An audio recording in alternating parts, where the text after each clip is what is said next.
Може да споделите и вие некој пример или начин да го пристапувате во работата со ученици со посебни? Јас съм кажа, колко функционално еден може да се полови на 60-50% потребност. Мене тоа не ми е јасно. Цела административна работа што ја правите. Индивидуални планови, акционен план, евалуации, месечни, годишни, темат за секој. Самата се знаеш. Јас работам со 10 деца, мене воопшто не е функционално. Со 69 кажа кажа. Ето така.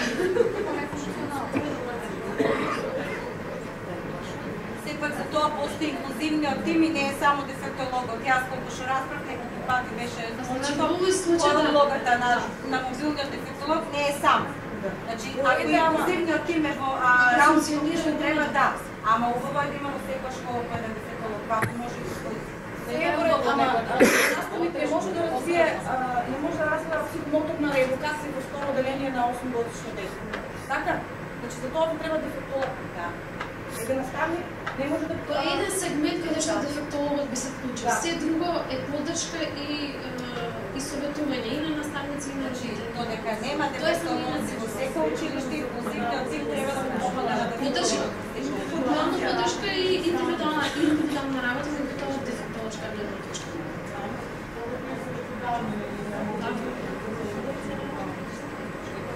Цел семинар не се срещав нито еден от вас да спомни предучилищният период.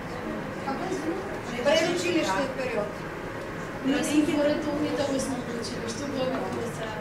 Мисля дека трябва да почнеме да лобираме за предучилищният период. И не само предучилищен период.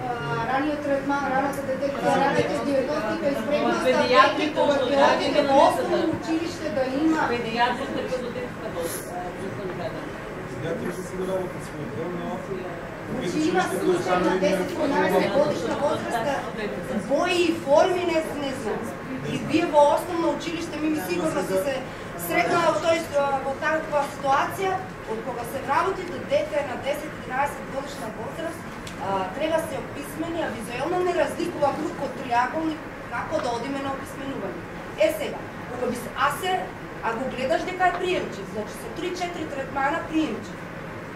Визуелно почнува да ги разликува ако не повеќе. А тоа се оди на именно. Проблемот, не знам колку суштински се лобира, се оди. Предучилишниот период, мислам, на клучна алка ни во дефектолошкиот третман, погодово нигде да стасва. Едно типично дете, значи, ако не присуствува во предучилишна настава, знаеме како ќе оди. Првата и втората во образованието и во стекнување на тие навики. А камо ли деца со посебни потреби, ран третман, рана диагноза, а никаде, значи, не само на овој семинар, општа државна стратегија не постои за инсистирање на раниот третман. И мислам дека ако институтот за дефектолозите, педагозите, наставниците, кои се свесни колку би им значал тој ран третман, не се излобира, не се издействува. Треба провод да поставиме, рече. Темелот, кај е темелот? Во раниот третман. Не само раниот третман. Воопшто, да, вау! Државно ниво, отворам и јас за државно ниво.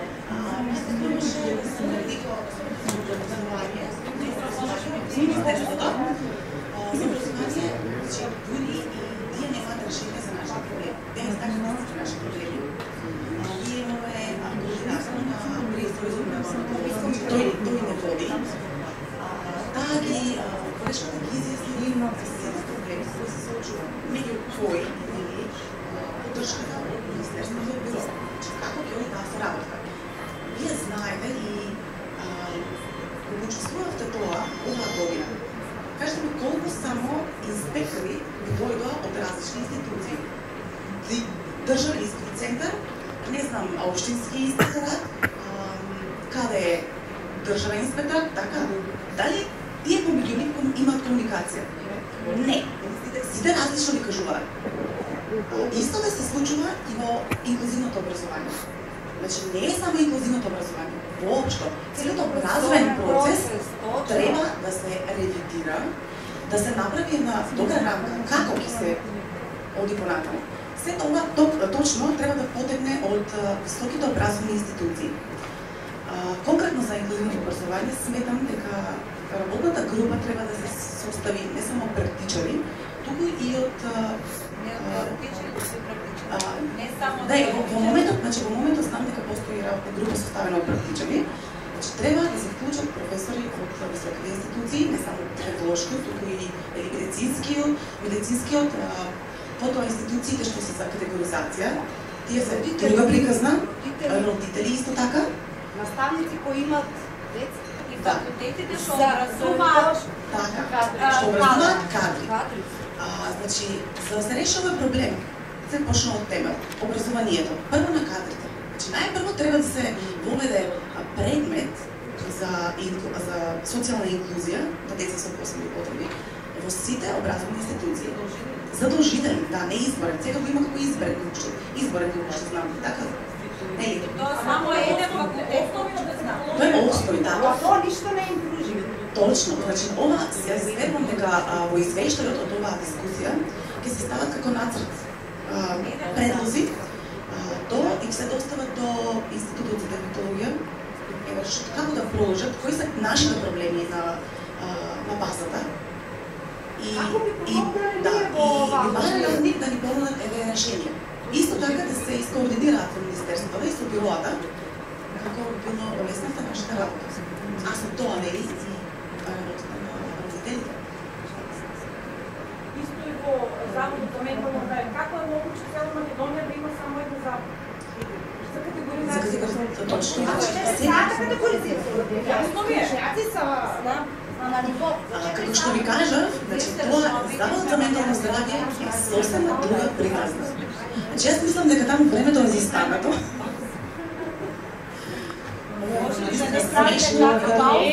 Ама мора јавно тоа да им се окаже. Джабе ако ние за затворени врати ова го дебатираме.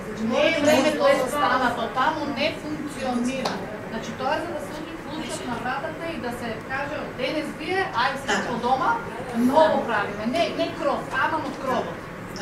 Значи не можете да правите вие категоризација на дете донесено од Гевгелија, од Сабајле, од Црни зори, да го шетате и на 14 врати да раскажувате иста приказна. Значи логопедот ме прашува исто, педијатрот ме прашува исто, дефектологот ме прашува исто, психологот ме прашува исто, што се големи, мислам. И детото да биде вака. Ај сега ти гразни боичката цртај. Значи, која е таа категоризација? 2 пати на 6 месеци тоа да се случи, за да после тоа го измислат Соломонското решение, идете во Скопје еднаш неделно на дневна амбуланта. Жити мајка. Точно, вие и одевте колку што знам. Одев 6 месеци до дека работа. Зошто тој завод не рече, ало, господине, од Институт дефектолошки, знате ли вие дипломирани дефектолози во Гевгелија, во, ќе рече, да, бе, како нема. Зошто не се лобираше тука да се макар у болница, макар у школа, за да ние не знаеме што да правиме, се вадиме од пари. Ја не сум од родителите што го пријев моето дете, значи прво го носев на 2 годишна возраст. А на 4 годишна возраст, за на 6 годишна да ми речат касно. Да. После фала Богу го сретнав киначи. Тоа ми е моабетот. Сега, ако сум приморена заради екстерното оценување, јас да го носам до Заводот за ментално здравје, не, ја ќе го прифатам екстерното тестирање.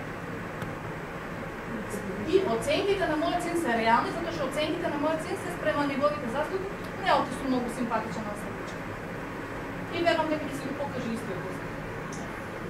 Тама мравота, ако тоа го пикнат у правилникот, дека Завод за ментално треба на мене да ми даде дека јас не треба да го болам. Не го носам, јас имам еден син, со кој сега има ти си сведок за неговиот успех и другите тука се сведоци за неговиот успех.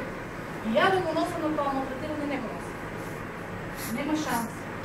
Дури ни Државниот испитен центар кој го организира екстерното оценување нема решение за ова.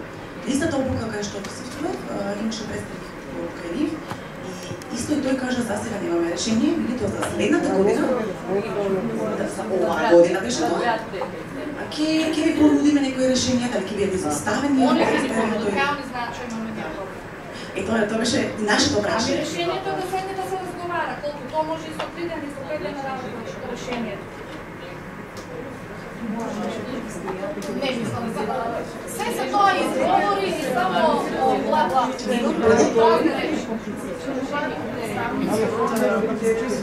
Образование или за бюрото за развојно образование важат исклучно проблемите на родителите и на наставниците, што директно се инволвирани во Значи, моментално заврши обуките за инклузивно образование од страна на УНИЦЕФ и веќе од мај или од почетокот на септември ќе се започнат со интензивни обуки за инклузивно образование и на сите тие обуки имаше присутно бюрото за развојно образование, Државниот испитен центар, системот од просветниот инспектор, од Министерството за образование, па се надеваме дека сето тоа ќе води со него. Значи, на сите обуки, на сите семинари, постапува истите заклучоци и предлози од страна на сите. Да направиме транспарентни